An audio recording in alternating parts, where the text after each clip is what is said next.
오늘은 에스겔 13장의 말씀을 갖고 좋은 신자, 좋은 사람, 그리고 좋은 예수, 좋은 신자, 좋은 사람, 그리고 좋은 예수, 이런 제목으로 함께 하나님 말씀을 나누도록 하겠습니다. 오늘은 최근 나온 뉴스 하나를 이야기하면서 오늘 설교를 시작하려고 합니다. 최근 실시한 한국 기독교에 대한 사회인들의, 현대인들의 인식을 조사한 결과가 나왔습니다. 한국 사회를 살아가는 한국 사람들이 보기에 기독교는 얼마나 신뢰할 만한가라고 하는 그 신뢰도 조사였는데, 그 신뢰도 조사에서 약 75.4%가 기독교를 신뢰하지 않는다, 기독교인들을 신뢰하지 않는다, 이렇게 조사에 응했습니다. 사실 이 조사는 2000년대 초반부터 지금까지 8번에 거쳐서 계속 변화의 추이를 알아보려고 신뢰도 조사를 계속하는 것인데, 올해는 그 수치가 더욱더 불신의 수치가 높아지고 긍정하는 수치는 줄어들어서 약 19% 정도에 되는 사람들만이 기독교와 또 기독교인들을 신뢰한다, 이렇게 이야기하고, 나머지 75.4%나 되는 많은 사람들이 신뢰하지 못한다, 불신한다, 이렇게 이야기를 했습니다. 참으로 안타깝고 또 참으로 뼈아픈 결과가 아닐 수 없습니다. 한국 사회가 교회를 신뢰하지 않는 그 이유를 그 순위대로 찾아보면 공공의 이익보다 교회의 이익을 앞세우는 것, 이것이 가장 첫 번째였고, 두 번째는 타종교에 대한 어떤 적대감, 이런 것들이었습니다. 그리고 세 번째는 돈 문제와 목회자의 삶에 관련된 거였고, 마지막 네 번째는 그리스도인들의 삶에 대한 내용이었습니다. 더욱이 우리가 이러한 조사들을 보면서 마음이 아픈 것은 우리가 그 신앙을 갖고 있는 그리스도인들이기 때문입니다. 그런데 여러분, 이것이 2026년 한국 사회에서만의 문제일까요? 사실은 그렇지가 않습니다. 2000년 전 예수님이 이 땅에 오셨을 때 그분께서 복음을 전하신 첫 번째 대상은 불신자들이 아니라 이미 믿음을 가지고 있는 사람들이었습니다. 그리고 특별히 종교 지도자들, 제사장들과 바리새인들과, 그리고 그 당시 예수님을 믿는다고, 하나님을 잘 믿는다고 여겼던 유대인들을 향해서 예수님께서 가장 먼저 복음을 전하셨습니다. 매주마다 절기마다 성전 문지방을 드나드는 그 유대인들에게 예수님께서 가장 먼저 복음을 전하셨던 것이죠. 그 이유가 무엇입니까? 그들에게 참된 신앙과 믿음이 없었기 때문입니다. 예수님은 이러한 이들을 가리켜서 회칠한 무덤이라고 말씀을 하셨습니다. 이 말씀은 마태복음 23장 27절에 기록되어 있는 말씀인데, 제가 그 부분을 잠시 읽어드리면, 율법학자들과 바리새파 사람들아, 이 위선자들아, 너희에게 화가 있다. 너희는 회칠한 무덤과도 같다. 겉으로는 아름답게 보이지만 그 안에는 죽은 사람의 뼈와 온갖 더러운 것이 가득하기 때문이다. 사실 이 말씀은 민수기 19장 11절에 기록되어 있는 그 이하의 말씀을 빗대어서 예수님께서 해주신 것입니다. 특별히 16절 이하의 말씀을 보면 이러한 내용들이 나와 있어요.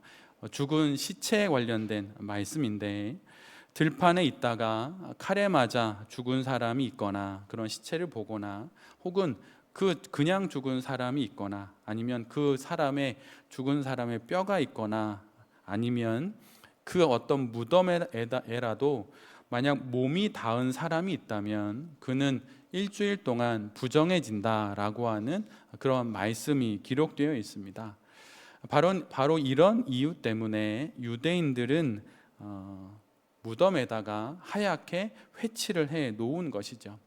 즉, 뜻하지 않게 무덤이 있는지도 몰랐는데 그 무덤에 접촉하여서 부정케 되는 일을 예방하기 위해서 무덤에 하얗게 회칠을 한 것입니다. 지금 시대는 어디가 무덤이고 어디가 공동묘지인지 눈에 잘 띄게 표시가 되어 있지요. 그러나 2000년 전 그 당시에는 그렇지가 않았습니다. 나사로 본문을 보거나 예수님의 장례식에 관련된 말씀을 보게 되면 그 사람들이 사는 그 삶의 자리 근처에 무덤이 늘 언제나 준비가 되었습니다. 유대교의 구전 율법이 모여 있는 미슈나라고 하는 책이 있는데 그 책에 보면 다음과 같은 내용들이 있어요. 이스라엘 사람들은 연중에 주기적으로 무덤에 회치를 해야 한다, 이런 내용이 있습니다. 이는 앞에서 말씀드린 것처럼 예루살렘에 사는 사람들이 행여라도 무덤에 접촉해서 부정케 되는 일을 막기 위함이기도 하고, 더 특별히 이 부분이 강조된 이유는 예루살렘 성전을 찾아오는 순례자들 때문입니다. 사실 예루살렘 사람들에게 무덤이 어디에 있고 또 어디에 가면 부정해지는지는 아름아름 그들이 모두 다 알고 있지요. 그런데 아주 오랜만에 절기를 지키기 위해 예루살렘 성전으로 향하는 순례객들에게는 예루살렘은 낯선 곳입니다. 그래서 그들이 행여라도 그 긴 시간을 할애해서 순례 여정을 거쳐서 마지막 예루살렘에 도착해서 예배를 드리려고 하는데, 바로 그것을 앞두고 무덤에 접촉하는 일이 생기면 그 모든 일들이 수포로 돌아가는 것이죠. 그래서 그 순례객들을 위해서 무덤에다가 하얗게 회치를 하는 것입니다. 이대로 말하자면 접근 금지, 촉수 엄금, 이런 표시가 바로 회칠한 무덤이 되는 것입니다. 그런데 예수님은 이 표시를 바리새인들과 종교 지도자들에게 붙이십니다.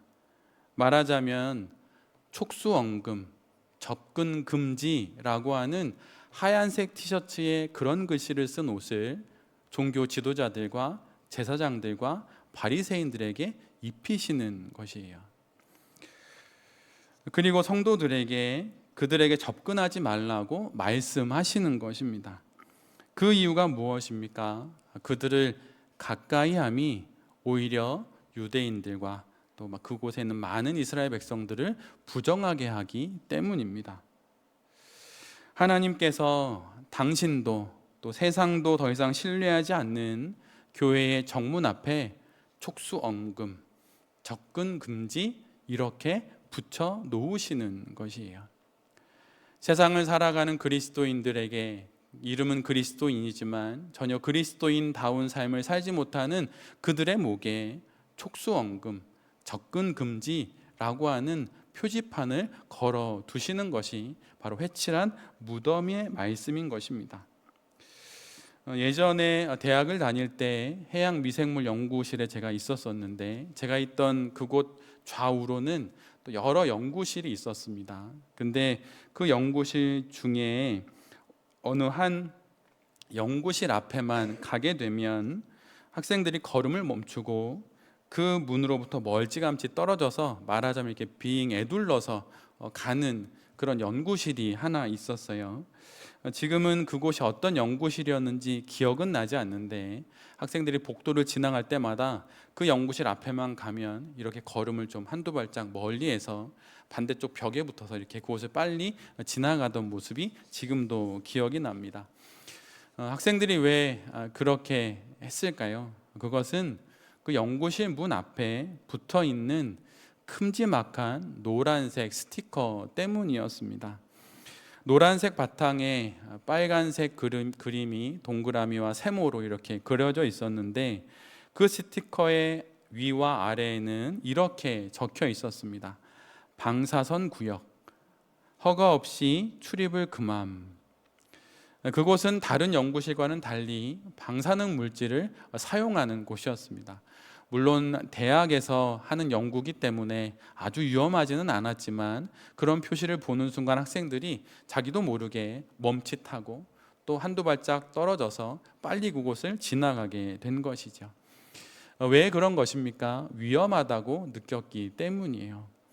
그런데 예수님께서 오늘 이렇게 말씀하시는 것입니다. 종교 지도자들과 제사장들과 유대인들을 보거든 이렇게 빨리 피하거라, 돌아가거라, 이렇게 말씀해 주시는 것입니다. 2026년 한국 사회에서 교회를 보고 사람들이 피해야 돼, 멀리 해야 돼, 가까이 하면 위험해 라고 말하는 것은 2000년 전 예수님 당시에도 동일하게 있었던 일입니다. 그런데 이것이 이때만이 아니라 지금 우리가 함께 묵상하고 있는 구약시대의 에스겔 때에도 동일하게 있었습니다. 오늘 본문에서 하나님은 지금 이스라엘에 있는 타락한 종교 지도자들과 선지자들을 가리켜서 황무지의 여우라고 말씀하십니다. 황무지가 어떤 곳입니까? 그 한자를 찾아보면 거칠 황의 거칠무입니다. 말 그대로 거칠 대로 거칠어진 땅, 아무것도 없는 땅, 그곳이 황무지이죠. 그런데 그 황무지에 여우가 사는데 그 여우는 바위에 어떤 틈바구니나 성벽에 무너진 어떤 한 구석이나 아니면 그 땅의 어느 웅덩이 같은 곳에 자신의 거처를 마련하고 그곳을 돌아다니면서 먹이를 찾게 됩니다. 그런데 에스겔 시대에 무너져가는 예루살렘 안에서 종교인들의 모습이 바로 이 황무지의 여우와 같았다고 예수님께서 말씀해 주시고 하나님께서 말씀해 주시는 것입니다. 예루살렘 성은 무너져서 어떻게든 그 성을 다시 세우고 수축하고 재건해야 하는데 그것에는 전혀 마음이 없고 무너진 그 폐허를 거닐면서 자신의 이익을 도모하고자 애쓰고 자신의 이익을 챙기는 사람이 황무지의 여우 같은 종교 지도자들이었던 것입니다. 그런데 이들이 자신의 이익을 거두는 방식은 놀랍게도 사람들의 종교심을 이용하는 것이었습니다. 오늘 본문 6절을 보면 그들은 헛된 환상을 보고 속이는 점괘를 보고서 하나님이 보내지 않았는데도 자신은 하나님의 보냄을 받았다고 말하고 하나님의 말씀이 아님에도 불구하고 하나님의 말씀이라고 그들은 그렇게 행했다고 전했다고 말하고 있습니다.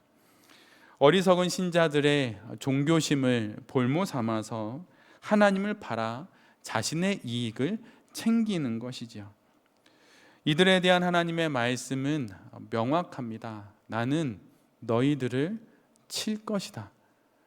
나는 너희들을 직접 내 손으로 칠 것이다. 이렇게 말씀하십니다. 이들은 하나님의 말씀을 사칭하면서 자신의 뜻을 전했고 자신의 이익을 챙겼기 때문입니다. 그런데 오늘 본문을 묵상하면서 더욱 놀라운 것은 그들이 점괘를 보고서 하나님의 말씀이라고 전한다는 것이에요. 말하자면 무속인을 찾아가서 점괘를 보고 그것은 하나님의 뜻입니다 라고 전한다는 것입니다. 그것도 종교 지도자들이 그렇게 한다는 것이에요. 세상 사람들이 보기에 물론 다 그런 것은 아니지만 세상 사람들이 보기에 드러나는 교회와 기독교의 모습은 무속과 크게 차이가 없어 보인다는 것입니다. 점을 쳐서 좋은 것을 얻는 것과 교회의 모습이 크게 차이가 없다는 것이에요. 그런데 이들을 향한 하나님의 결론은 단 하나입니다. 내가 너희를 망하게 하리라. 내가 너희 모두를 직접 치리라. 더욱이 종교 지도자들이 하나님의 심판을 받는 이유는 그들이 백성들을 바른 길로 인도해야 함에도 불구하고 잘못된 길로 인도하기 때문입니다. 그들이 듣기 좋아하는 말만을 전하고 덮어놓고 모든 일은 잘 될 것입니다 라고 말하면서 백성들을 속였기 때문입니다. 그리고 그들은 팔뚝에 부적을 메고 팔뚝에 주머니를 메고 마치 무엇인가 있는 사람처럼 꾸밉니다. 그리고 자신에게 하나님의 말씀을 물어보러 오는 사람들의 머리에는 수건을 이렇게 씌워주죠. 이것이 무엇을 의미하는 것입니까? 그럴듯한 종교 의식을 통하여서 그의 자신들의 말을 듣도록 하는 것입니다. 여러분, 설교단 위에 올라갈 때 목회자들이 가운을 입습니다. 여러분, 왜 입는지 아십니까? 그것은 뭔가 있어 보이려고 올라가는, 그렇게 입고 가는 게 아니에요. 인간의 그 허물 많은 죄악이 목회자에게도 있기 때문에 그것을 가운으로, 말하자면 하나님의 은혜와 그분의 긍휼과 자비와 능력으로 가리우는 것입니다. 그래서 잠깐 올라가서 하나님의 말씀을 전하고 내려오면 그 가운을 벗고 나도 죽을 수밖에 없는 죄인임을 다시 고백하는 것이 바로 목회자의 인생인 것이에요. 그 가운을 입음으로 뭔가 대단한 사람이 되는 것이 아닙니다. 세상은 그렇습니다. 언제나 권위 있는 자리에 있는 사람들에겐 세상은 특별한 옷을 입힙니다. 의사이거나 법관이거나 그런 사람들에겐 특별한 옷을 입힙니다. 근데 여러분, 그것을 왜 입히는 것입니까? 그 역할이 고귀하기 때문에 그것을 잘 수행하라고 입히는 것이죠. 근데 이제는 그것이 뒤바뀌어서 그것을 입음으로 자기가 그러한 존재가 된 줄 알아요. 목회자가 가운을 입는 것은 그 역시 죄인이기 때문에 그 죄가 가리워지기를 간절히 바라고 은혜를 구하고 잠깐 올라가서 말씀을 전하는 것입니다. 그런데 오늘 본문에 에스겔의 이 말씀에 등장하는 그 종교 지도자들, 그들은 자신이 가지고 있는 그러한 조건들을 갖고 어리석은 신자들을 유혹하고 현혹하여서 그들을 망하게 하는 일에 나섰던 것이에요. 이로 인해서 그들은 하나님의 심판을 받는 것입니다. 여러분, 그렇다면 구약 시대에도 그랬고 신약 시대에도 그랬고 2026년 우리가 살아가는 지금도 이러한 모습이라면 우리는 어떻게 해야 할까요? 우리는 어떻게 이 시대 속에서 참된 그리스도인으로 살아가야 하겠습니까? 한국교회의 신뢰도의 추락과 회칠한 무덤과 같은 종교 지도자들의 모습, 황무지의 여우와 같은 종교인들의 모습은 우리와는 상관이 없는 것일까요? 여러분, 그렇지가 않습니다. 말과 삶이 다르고 그가 놓여있는 삶의 자리와 지위에 어울리지 않는 불경건한 삶을 살아가는 그 모습은 여러분, 우리에게도 있습니다. 교회에서의 나와 가정에서의 나, 믿음의 공동체 안에서의 나의 모습과 직장에서의 나의 모습이 다른 것은 회칠한 무덤이라고 불리는 그들만의 모습이 아니라 우리의 모습이기도 한 것입니다. 여러분, 신앙은 무엇입니까?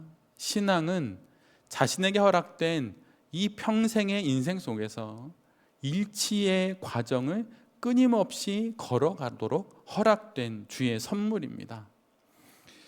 아버지가 일하시니 나도 일하신다 말씀하셨던 예수님의 말씀처럼 하나님의 모든 것과 우리의 인생의 모든 것이 일치해 가도록 살아가는 그 과정이 바로 신앙인 것이에요. 하나님의 말씀에 나의 말과 나의 마음이 맞추어져 가는 전 생애적인 과정이 바로 신앙 인생인 것입니다.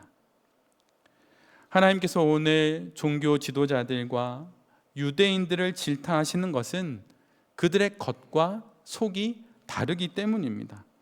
그들이 갖고 있는 타이틀과 그들의 삶이 맞지 않기 때문이에요. 어울리지 않기 때문입니다.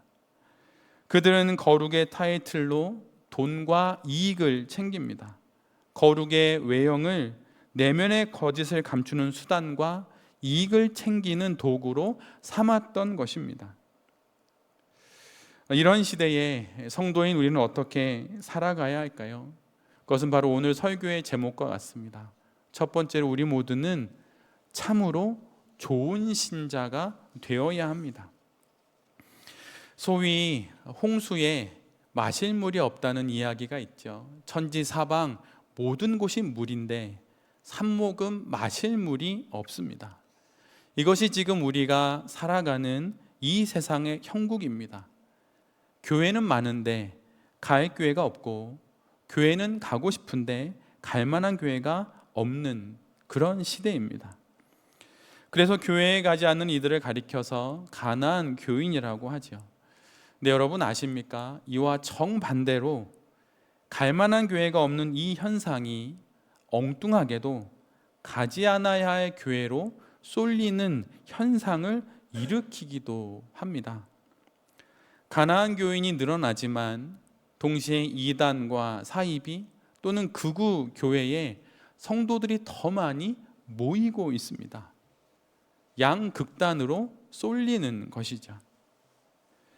이 가운데 우리가 살고 있고 이 가운데 우리 교회가 세워져 있습니다. 그렇다면 우리는 무엇을 해야 할까요? 그리고 우리는 우리의 인생을 어떻게 살아가야 할까요? 그것은 바로 내가 그리고 우리가 그리고 우리 교회가 한 모금 마실 수 있는 물이 되어야 하는 것입니다. 즉 우리 모두가 좋은 신자가 되어야 하는 것이에요. 어느 목사님은 현대 그리스도인들을 가리켜서 이렇게 말했습니다. 그 증세를 앓고 있는 분들을 비하하는 게 아닙니다. 그 형태를 들어서 이해하기 편하게 그분이 말씀하셨던 건데, 현대의 그리스도인들은 자폐성 그리스도인 같다, 이렇게 이야기했어요. 그게 무엇입니까? 오직 자기 자신만을 챙긴다는 것이에요. 나의 건강, 나의 인생의 형통, 나의 인생의 축복됨, 나의 성공, 이런 것들만 챙기면서 무조건 모든 신앙의 주제가 나라고 하는 것입니다. 마치 자기 스스로 자기 안에 갇혀 있는 사람처럼 그렇게 보여진다고 하는 것이죠.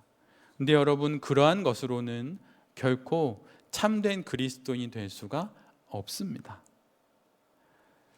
한 성도의 성장에 있어서 또 성숙에 있어서 가장 중요한 성품은 책임감입니다. 한 사람이 어른으로 성장하고 있다는 증거가 무엇입니까? 그것은 책임감이에요. 어린아이들은 책임감이 없습니다. 아직 그럴 나이가 아니어서 책임을 또 지라고 하지도 않죠. 그러나 어른은 책임을 져야 하는 것입니다. 어른이기에 책임을 져야 하지만 책임을 지기에 어른이 되기도 하는 것이에요. 우리 교회의 청년의 시기를 지나고 있는 우리 지체들이 있습니다. 그들의 어깨에 점점 책임이라고 하는 그 짐이 짊어지는 것이에요. 그의 인생의 책임을 누가 지는 것입니까? 지금껏 키워준 엄마 아빠가 지는 게 아니에요. 본인이 지는 것입니다. 왜 그런 것입니까? 그걸 통해서 어른이 되어가기 때문이에요. 나이는 어른인데 책임을 지지 않으면 어른이 아닌 것입니다. 책임을 지기에 우리 모두는 어른이 되는 것이죠. 이 시대는 이런 어른과 같은 신자들이 필요합니다. 이 시대의 교회에 대한 불신을 보고 책임감을 갖는 어른이 필요한 것이에요. 그 자가 바로 좋은 신자인 것입니다. 지난주에 목회자는 목자에게로 양을 몰아가는 개와 같은 존재라고 말씀을 드렸습니다. 그런데 목회자의 또 다른 의미가 있는데, 그것은 그 교회의 어른이 되는 사람이라는 뜻입니다. 이 말은 그 교회에서 가장 큰 책임을 지는 사람이 목회자라는 것입니다. 전도사들과 목사들이 교회에서 님자가 붙고 자신들보다 나이가 더 많으신 아버지와 어머니 뻘의 성도님들에게 전도사님, 목사님 이렇게 불리는 이유가 무엇입니까? 그분들이 존대해 주시는 이유가 무엇입니까? 그것은 그 목회자들이 그 교회의 어른이 되어야 하기 때문입니다. 박사학위가 있고 뭔가 뛰어나고 뭔가 잘나서 그렇게 님자를 붙이는 것이 아니에요. 교회의 어른이 되어야 할 책임이 그 전도사님과 그 목사님에게 있기에 이렇게 존대해 주시는 것입니다. 그런데 성도들의 이 존대를 마치 자신이 그런 존재가 된 것인 양 착각하는 어처구니 없는 일들이 일어나기도 하죠. 목회자는 그 교회의 어른이 되는 것입니다. 가장 좋은 어른이 되는 것이에요. 여러분, 그래서 목회자의 인생이 좀 어렵습니다. 30대 초반 중반밖에 안 된 전도사님과 목사가 어떻게 인생의 연륜이 60, 70대인 그분들만큼 인생을 알겠습니까? 고작해야 신학 훈련을 받은 것이 전부이지요. 그럼에도 불구하고 한 교회가 그 목사님과 전도사님들을 존대하면서 그들이 교회의 어른이 될 때에 결국은 그 교회 안에서 하나님께서 귀한 목회자를 세워가시고 그 교회를 지켜 가시는 것입니다. 그런데 여러분, 이것이 목회자에게만 해당이 되는 것일까요? 여러분, 결코 아닙니다. 성도들도 어른이 되어야 합니다. 목회자다운 목회자가 없다는 이야기를 많이 듣습니다. 특별히 지금 우리가 사는 이 시대에 그렇게 존경하던 목사님들, 아니면 존경하지 않더라도 무엇인가 믿을만 했던 목사님들이 쓰러지는 것을 우리가 지금 목도하고 있지 않습니까? 그래서 모두들 그렇게 이야기해요. 목회자다운 목회자가 없다고, 갈 교회가 없다고. 근데 여러분, 또 다른 곳에서는 이런 이야기를 합니다. 장로다운 장로가 없다고, 중직자다운 중직자가 없다고, 성도다운 성도가 없다고 그렇게 이야기를 합니다. 책임을 지고 역할을 다하며 하나님의 마음을 갖고 성도들을 대하면서 교회를 지켜내는 성도들이 없다고 그렇게 이야기합니다. 마치 문화센터 다니듯이 시설이 좋고 듣기 좋고 편안하고 주차 용이하고 그런 교회를 찾아가는 성도들이 있습니다. 뭐라 하고 싶지는 않아요. 그럴 수 있어요. 그 안에서 좋은 성도로 성장할 수 있습니다. 그런데 여러분, 문화센터를 다니시는 식으로 다닌다고 책임을 지지 않고 역할을 감당하지 않고는 좋은 성도가 될 수 없습니다. 여러분, 한번 생각해 보세요. 그렇게 좋은 시설에 있는 교회를 다니면 좀 이상한데, 나쁜데 이렇게 말하죠. 그럼 여러분, 시설이 나쁜 교회에 가는 성도들은 좋은 성도일까요? 여러분, 그렇지 않습니다. 시설에 상관이 없는 것이에요. 실상은 오히려 더할 수도 있어요. 예전에 수도원에 관련된 글을 읽다가 어느 목사님으로부터 이런 글을 보게 되었어요. 여러분, 수도원이 얼마나 좋습니까? 그 예수원, 무슨 기도원 가면 정말 좋잖아요. 조용하고 모두가 다 온화한 얼굴 표정에 잔잔한 음악이 나오고 두 손만 모으면 기도가 절로 되는 그런 수도원에 목사님이 가셨는데, 더더군다나 그 수도원을 잠시 방문하는 분들이 아니라 그 수도원에서 평생을 말 그대로 하나님 앞에서 신실하게 사는 분들이 모여 있으니 얼마나 좋은 곳이겠습니까? 너무 아름답게 꾸며진 수도원을 수도원장님의 인도를 따라, 안내를 따라 그 목사님이 다 구경을 하고, 너무 그 목사님이 좋으셨는지 수도원 원장님이 어느 누구도 소개해주지 않았던 그 내밀한 수도원 안쪽까지 다 구경시키시고 밖으로 나왔어요. 그러면서 목사님이 자기도 모르게 수도원장님에게 이렇게 말했답니다. 원장님, 이곳에 계신 분들은 정말 좋으시겠어요. 서로가 정말 천사처럼 서로를 위하면서 정말 순전한 그리스도인으로 살아갈 것 같습니다. 이랬더니 수도원 원장님이 정색을 하면서 목사님을 쳐다보고 이렇게 말씀하셨답니다. 목사님, 이곳에 계신 분들은 가족도 버리고 오신 분들입니다. 여러분, 우리가 아무리 애를 써도 끊을 수 없는 게 피 아닙니까? 그것도 끊고 들어오신 독하신 분들이 모여 계신 곳이에요. 그곳에서도 어려운 일들이 많다는 것입니다. 이곳이 아니면 저곳이 가면 더 좋은 게 있을까요? 여러분, 그렇지 않은 것이에요. 만약 좋은 목사님, 정말 사도 바울과 같은 목사님 이곳에 오면 우리가 막 그 목사님 따라서 막 갈까요? 여러분, 그렇지 않습니다. 우리 모두가 해야 하는 건 내가 참으로 성도다운 성도가 되는 것이에요. 근데 그 길에 첫 번째 표지판에 이렇게 적혀 있는 거예요. 책임을 다해라. 시대의 아픔과 시대 속에서의 교회의 어려움을 놓고 손가락질하지 말고 책임을 다해라, 이렇게 적혀 있습니다.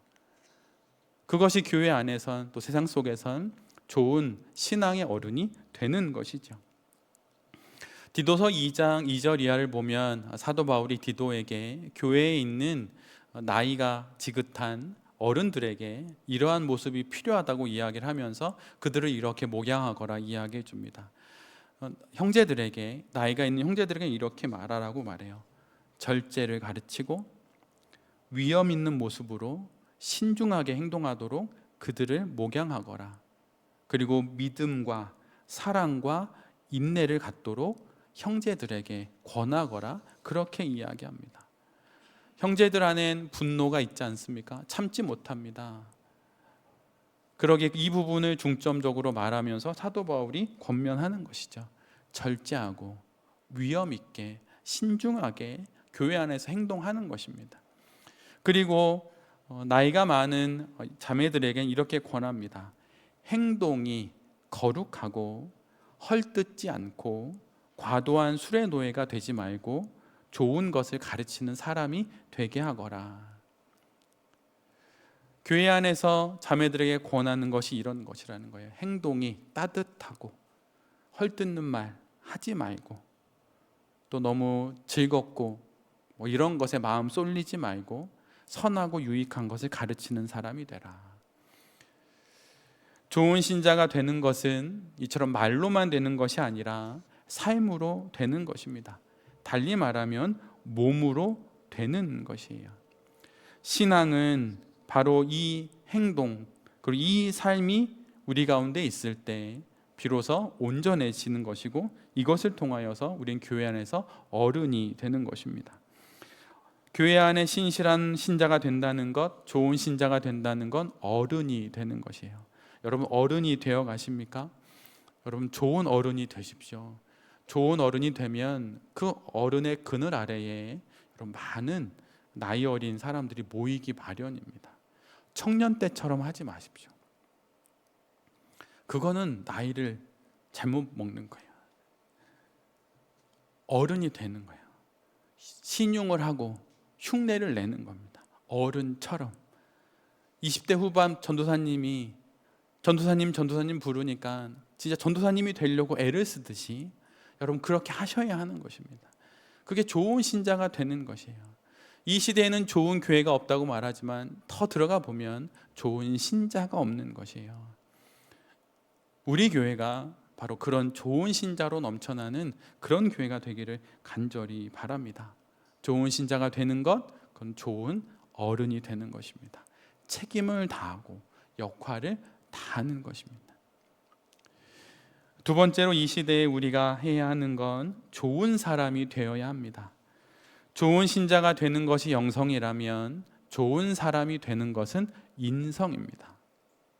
교회에 아무리 유익한 일을 하더라도 그 과정이 매끄럽지 못하면 여러분 안 하는 일만 못합니다. 인성이 그릇이 되어 영성이 담기는 것이지, 인성의 그릇 없이 아무리 영성을 세상에 쏟아낸다 하더라도 여러분 그것은 결코 유익하지 않습니다. 세상이 손가락질하는 사람들은 그들이 모여있는 공동체 안에서는 깊은 영성이 있다고 여기지 않겠습니까? 여러분, 근데 그것은 반쪽이에요. 좋은 신자가 되는 그 영성이 우리에게 있다면 좋은 사람이 되는 인성이 있어야 합니다. 이 두 가지가 함께 있을 때 우리는 온전한 한 사람이 되어 이 땅에서 온전한 그리스도인으로 살아갈 수 있는 것이에요. 신앙은 여러분, 신앙 훈련도 있지만 인격의 훈련도 있습니다. 인격의 훈련이 없는 신앙 생활은 아주 쉽게 이단과 사이비에 빠집니다. 인격이 결여된 신앙이 쉽게 이단과 사이비로 빠지는 이유가 무엇입니까? 그것은 단 하나인데, 그곳에는 가장 인격적이신 하나님이 없기 때문입니다.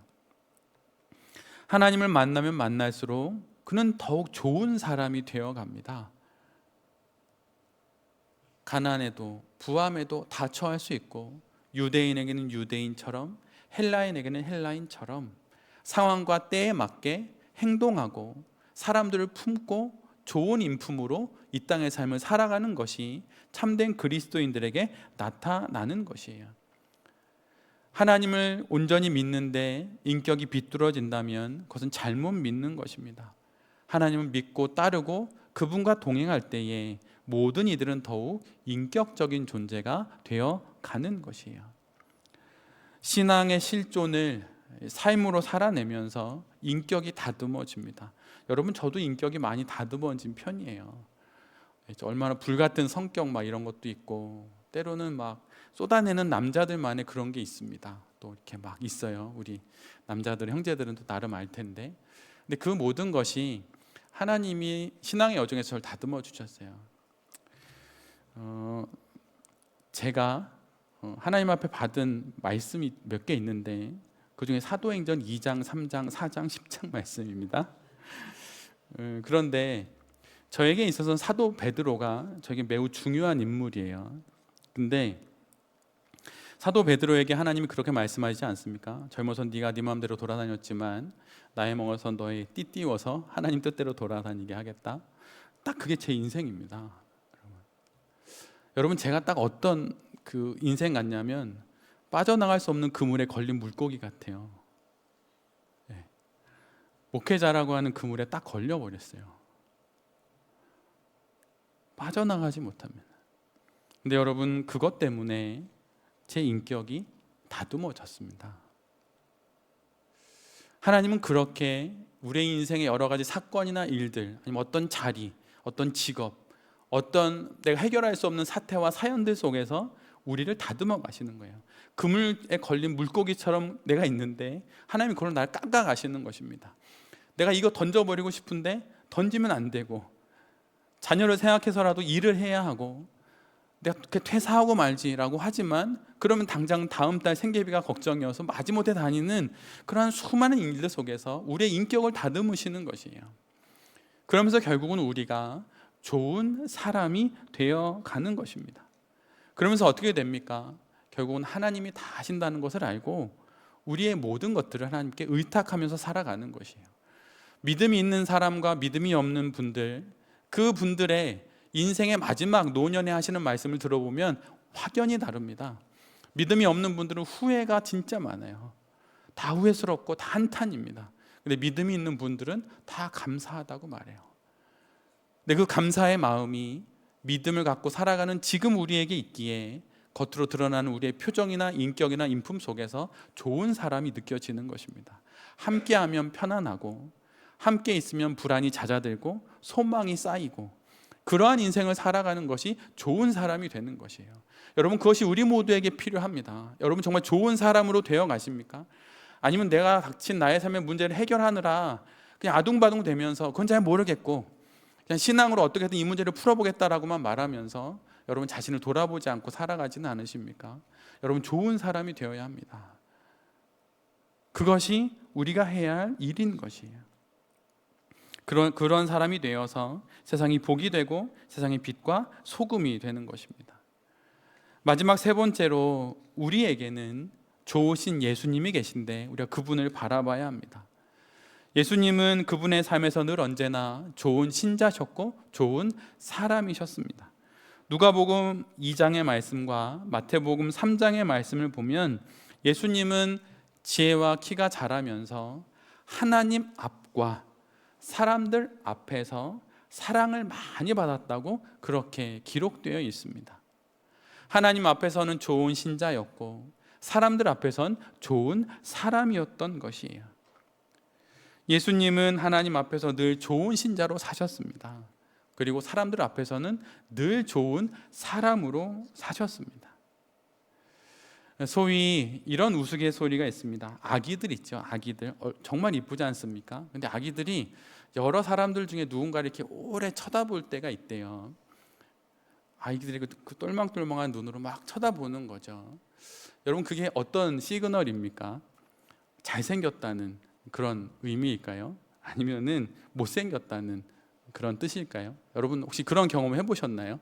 누가 막 쳐다보잖아요. 아기가 막. 그럼 근데 여러분, 막 이쁘니까 막 잘생겼으니까 쳐다보는 걸까요? 아니면 못생겨서 그런 걸까요? 근데 정답은 신기하게 생겨서 나온다. 그래서 아이들이 저를 이렇게 오래 쳐다보나 봐요. 전 제가 되게 막 애들한테 뭐 따뜻한 인품을 전해줘서 그런가 했는데 아이들이 보기 신기하다 뭐 이렇게 쳐다본 것 같아요. 근데 여러분, 우리가 왜 아기들이 이렇게 쳐다보면 이렇게 아기들이 쳐다보니까 좋은 사람 같다 뭐 이런 생각을 하잖아요. 왜 그런 겁니까? 우리는 잘 모르지만 아기들은 이렇게 좋은 사람을 알아보는 거 아닐까 이런 생각을 해서 아기들이 오래 쳐다보면 좋은 사람이겠다 이렇게 생각을 하는 것이죠. 아기들도 그 사람의 내면을 아는 것 아닐까 이렇게 생각을 하는 것이죠. 근데 여러분, 성경을 보면 마태복음 19장에 보면 많은 아이들이 예수님 곁으로 몰려듭니다. 그리고 실상 그 사람이 되게 좋은 인품의 사람이면 아이들이 가까이 해요. 예, 좀 경계심을 갖고 멀리 하지 않죠. 오히려 가까이 하고 싶고 사진 같이 찍어요. 막 이렇게 하죠. 신앙은 바로 이렇게 예수님처럼 살아가는 것입니다. 여러분, 제가 인상이 되게 강하잖아요. 어디 가서 제가 가죽 자켓 입고 만약 이렇게 다니면 여러분, 사람들이 잘 말을 안 걸어요. 그런데 제가 말을 하기 시작을 하잖아요. 그러면 사람들이 다시 한번 쳐다봅니다. 제 음성이 제 얼굴에 비해서는 좋은 편이라 말을 하면 그래서 한 2, 30분 얘기하면 그분들이 꼭 물어보는 게 두 가지가 있어요. 혹시 선생님이세요? 또 하나는 혹시 목사님이세요? 이렇게 두 개를 물어봐요. 근데 여러분, 두 개 다가 제 직업 아닙니까? 네? 그래서 저의 이렇게 그 인상으로는 도저히 그런 사람으로 보이지 않지만 저의 오랜 좀 시간을 갖고 하면 저 사람이 저런 거구나 이렇게 아는 것이죠. 근데 여러분, 우리가 세상에서 그렇게 세상 사람들에게 비춰져야 하는 것이에요. 이쁘면 좋겠죠. 여러분, 우리 자매님들처럼 형제님들처럼 이쁘고 잘생기면 좋겠지만 그런 조건이 아닌 사람들도 있을 수 있잖아요. 근데 함께 지냈더니 저 사람 참 좋다. 좀 있어 보니 교회 다닌대.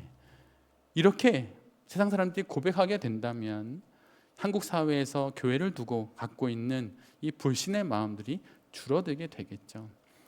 여러분, 그러라고 우리가 함께 있는 것입니다. 우리가 하나님으로부터 위로를 받아야 할 때도 물론 있습니다. 근데 여러분, 위로로는 치유를 받지만 책임으로는 성장합니다.